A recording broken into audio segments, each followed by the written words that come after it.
Mijn naam is Ander Faber en welkom bij de Sportflits van Omroep Friesland.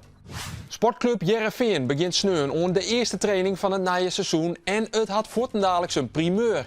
Want de club had voor het eerst een Franse spielerverslijn.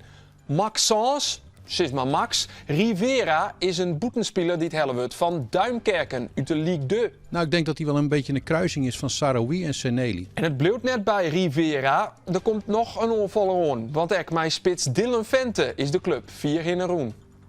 Cambuur dan, daar gaan het 12 verdedigers voort, maar er komt ook weer in voor in het plak.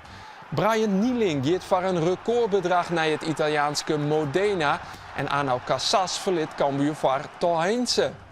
De Leeuwers helden zelfs Jamal Amova. Die spelen het oranje hier in Bulgarije en daar vaart bij Go Ahead Eagles en ADO Den Haag. Amova is een centrale verdediger die trouwens ook nog in de jeugd van sportclub Heerenveen spelen. Het is een bijzonder plak. In het hart van Den Haag had Marit Bouwmeester deze week haar eigen academy openen. De beste Olympisch zielster eer wil ben in de kunde komen litten met watersport.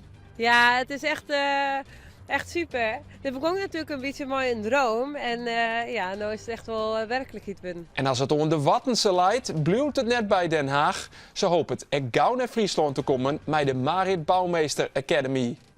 Ons hier deze Omroep Friesland Sportflits. Na je weekend binnen we er weer. Graag, om de volgende flits.